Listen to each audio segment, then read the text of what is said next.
En apenas 4 días, Gianni Infantino ha presentado uno de los proyectos más polémicos de la historia de la FIFA, ha casi provocado una rebelión mundial y ha terminado retirándolo. La idea era crear una empresa valorada en unos 20.000 millones de dólares y permitir que inversores privados adquirieran una parte del Mundial y del resto de las competiciones FIFA. La respuesta de Europa fue directamente nuclear. Las 55 federaciones de toda la UEFA, de toda Europa, decidieron que no se iban a presentar a ninguna competición FIFA, ni masculina ni femenina, si este plan tenía lugar. Y eso significaba un posible Mundial sin España, sin Portugal, sin Inglaterra, sin Alemania. FIFA intentó defenderse, asegurando que no estaba en venta el fútbol. Y solamente unas horas después de este boicot, dio marcha atrás. Hoy vamos a intentar reconstruir qué hizo o qué intentó hacer Infantino. ¿Por qué la UEFA estuvo a punto de romper el fútbol mundial? Y si esta derrota, porque es una derrota política, puede hacer que sea el principio del fin de Gianni Infantino como presidente de la FIFA. Así que, dentro vídeo.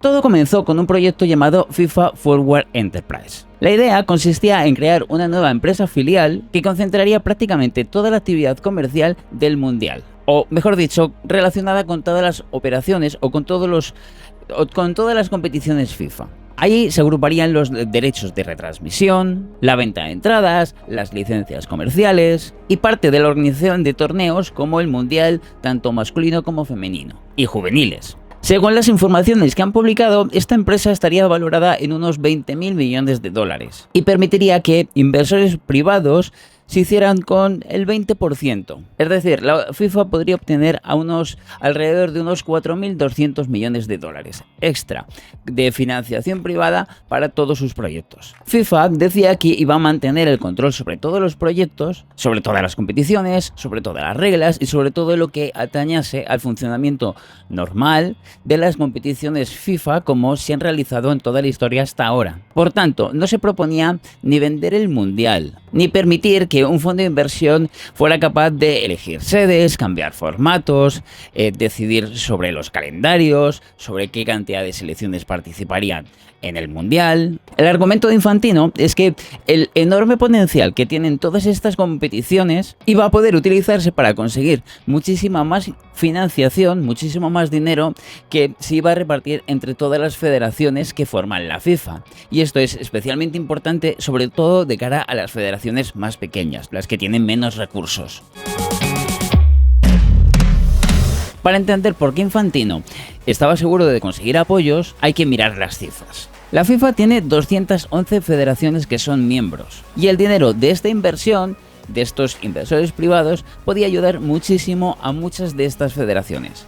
De hecho, todas estas federaciones, las 211, con este plan iban a recibir unos 20 millones de dólares entre 2027 y 2030. Y eso, si lo ponemos en la balanza o en comparación con los 8 millones que se prevén actualmente, la diferencia está bastante clara. Además, a aquellas federaciones que decidieran participar activamente dentro del proyecto, se les podía asignar otros 20 millones más. Esto mediante un nuevo programa lanzado, también conocido como Fast Forward. En total, durante este ciclo, entre 2027 y 2030, una federación cualquiera podía recibir la cifra de 40 millones de dólares. Si pensamos en ligas potentes o en federaciones potentes, la Federación Española, la inglesa, la alemana, no parece algo muy significativo. Pero para una federación muy pequeña, 20 o 40 millones pueden transformar por completo todo su fútbol. Les puede permitir crear infraestructuras, instalaciones, academias, organizar competiciones juveniles o permitir que sus selecciones puedan prepararse de una manera más digna o más profundamente de lo que lo hacen ahora mismo. Para Infantino, esto era como la democratización definitiva del fútbol mundial. Y el argumento de la FIFA era claro: si el Mundial produce miles de millones de dólares, estos millones o estos beneficios no pueden quedarse únicamente en los países que participan o que lo organizan, que al final son los más ricos, sino que deben llegar a todo el mundo. Pero la UEFA lo que vio fue algo completamente diferente. Su argumento era que desde el momento en que un inversor privado entra dentro de una inversión, aparece una obligación permanente de generar beneficios también para esa parte. Y aunque FIFA mantuviera el control jurídico de la competición, los incentivos reales empezarían a cambiar. Cuando hubiera que decidir entre un calendario razonable o añadir simplemente más partidos, la situación sería contraria porque sería mucho más beneficio organizar más partidos para producir más ingresos. Cuando se eligieran horarios de un mundial, pesarían mucho más las audiencias que pagan más por la televisión, que es lo que más beneficios trae, y mucho más que los aficionados que viajan al propio estadio. O cuando hubiera la posibilidad de crear otro torneo, ampliar el mundial, aumentar el precio de las entradas, siempre existiría una empresa obligada a demostrar que el fútbol sigue creciendo. No significa que todas estas cosas fueran a suceder de forma automática, pero el problema es que el mundial deja de pertenecer de forma completa a una organización deportiva como debe o se supone que es la FIFA, y se convierte también en un producto financiero. Y los inversores, cuando ponen dinero en un sitio, no lo hacen por amor al arte, lo hacen porque esperan sacar una rentabilidad. Para la UEFA, FIFA no tenía la autoridad suficiente como para vender algo que realmente no es suyo. La FIFA solo administra las selecciones, el nombre de las federaciones, de cada una de las federaciones que compiten en sus torneos. Y si hace cualquier movimiento de negocio en nombre de selecciones, de jugadores, de aficionados, empieza a no sonar tan bien. Además, la discusión no se giraba solamente en torno a inversores. La UEFA denunció que un proyecto con el potencial para cambiar toda la estructura del fútbol mundial se había preparado prácticamente en secreto y había llegado prácticamente a las puertas de la aprobación sin una consulta real con todas las federaciones y con todos los organismos que debía participar. FIFA, por su parte, respondió que todas las informaciones que estaban sucediendo, la mayoría eran incorrectas, y que aquello que proponían era solamente el principio de un proyecto democrático. Aseguraban que todas las 211 federaciones iban a poder mirar bien el proyecto, estudiarlo, proponer modificaciones y finalmente votar si estaban a favor o no. También afirmó que la nueva empresa no iba a existir sin el firme apoyo de la mayoría de los estamentos del fútbol, y que por supuesto solamente se iba a dar si se aprobase en Congreso Extraordinario de la FIFA. Para los críticos, en cambio, la promesa de esas ingentes cantidades de dinero y los plazos tan acelerados no era otra cosa sino una medida más de presión. En resumen, FIFA lo llamaba desarrollo y democracia, y UEFA lo estaba llamando intimidación y coacción. El 30 de julio llegó la respuesta más contundente. La UEFA, en su totalidad, y todas las 55 federaciones que la componen rechazan este plan de manera tajante. No era solamente Alexander Čeferin criticando de forma pública a Infantino. Estaban juntas las federaciones, por ejemplo, de España, de Francia, de Alemania, de Inglaterra, de Polonia, de Suecia, de Italia. Es decir, todo el fútbol europeo en su conjunto. Y la decisión fue extraordinaria. Ninguna selección de UEFA iba a participar en competición alguna FIFA mientras esta propuesta estuviera en pie. Ni competiciones FIFA de mundiales masculinos, femeninos, juveniles, nada, cero. Es más, exigían que fuese abandonada de forma completa y que FIFA ofreciese garantías vinculantes de que una propuesta así nunca más iba a estar encima de la mesa. Aunque conviene hacer un pequeño matiz aquí, y es que Europa en ningún momento estuvo fuera del mundial, sino que era un boicot condicionado. Pero que de haberse mantenido el proyecto hubiese hecho que hubiesen habido muchos cambios y un terremoto enorme dentro del todo el fútbol del mundo. Estábamos hablando en un escenario extremo de que se hubiese podido jugar el Mundial de 2030 sin todas las selecciones europeas.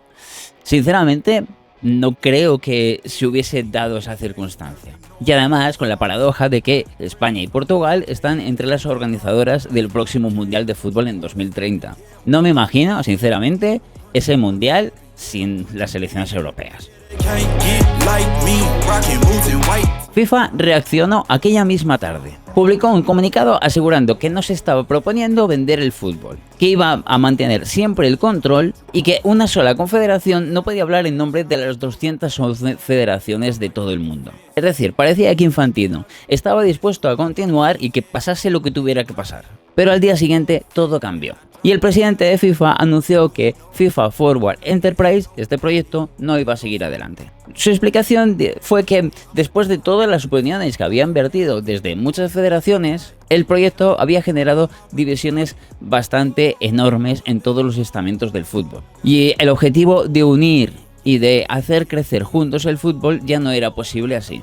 Es decir, traducido a un lenguaje más político, es que la presión ejercida desde UEFA y también desde otras federaciones había surtido efecto. Infantino ni siquiera quiso llegar ya a una votación. Había pasado de defender públicamente su proyecto a retirarlo en apenas unas horas. Y eso indica el coste de enfrentarse a la UEFA. Y también indica que hay una oposición creciente en otras regiones, y que esta oposición era mucho mayor de lo que el mismo Infantino esperaba. Así que el plan ha quedado completamente enterrado y la amenaza de boicot, por tanto, de la UEFA también. Pero la retirada no ha terminado con la crisis. La UEFA ha celebrado esta victoria, pero también ha dicho que la dirección actual del fútbol mundial ha perdido dirección, su confianza y también la de muchos miembros del fútbol mundial. Ha propuesto identificar a quienes propusieron el acuerdo, para que se depuren responsabilidades y realizar una revisión profunda para que algo así no vuelva a suceder jamás. Incluso ha asegurado que dentro de esa revisión no debe descartarse ninguna opción. Eso sí, eso no significa que Infantino vaya a renunciar mañana o que vaya a dimitir mañana. Va a continuar presidente de la FIFA y tiene una red de apoyos bastante fuerte, especialmente entre las federaciones más débiles, pero que son las que más dependen del desarrollo de los programas que tiene la FIFA para esas federaciones. Pero desde luego ha sufrido una de sus mayores derrotas políticas de toda su carrera. Y por primera vez en mucho tiempo, Infantino parece vulnerable. Y lo realmente peligroso para él es que la UEFA consiga aliados que puedan ser de verdad oponentes a su presidencia. Y esto, a su vez, puede llegar cambios o no a cómo se juegue o cómo se organice finalmente el Mundial de 2030.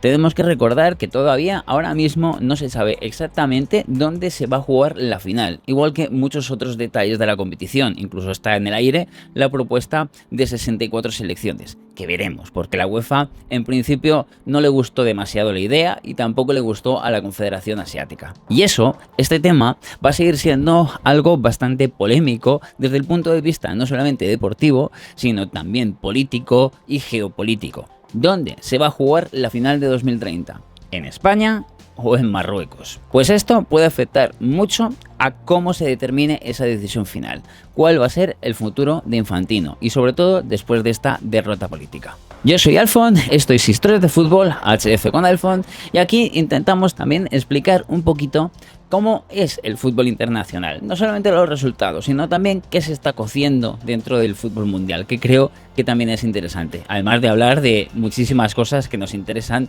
de este deporte. En fin, voy a dejar el vídeo aquí. Por cierto, tienes abajo en la caja de descripción el link para acceder al Telegram, donde cada día voy publicando toda la agenda de fútbol internacional de cada uno de los días, que hay desde cosas obvias, pero también desde cosas muy interesantes para que podamos saber siempre qué horarios tiene X partido, dónde lo podemos ver, etcétera, que yo creo que es interesante y te invito a que te pases por ahí. Y nada más, suscríbete si te apetece y lo que digo siempre, nos vemos dentro de muy poco tiempo. Adiós.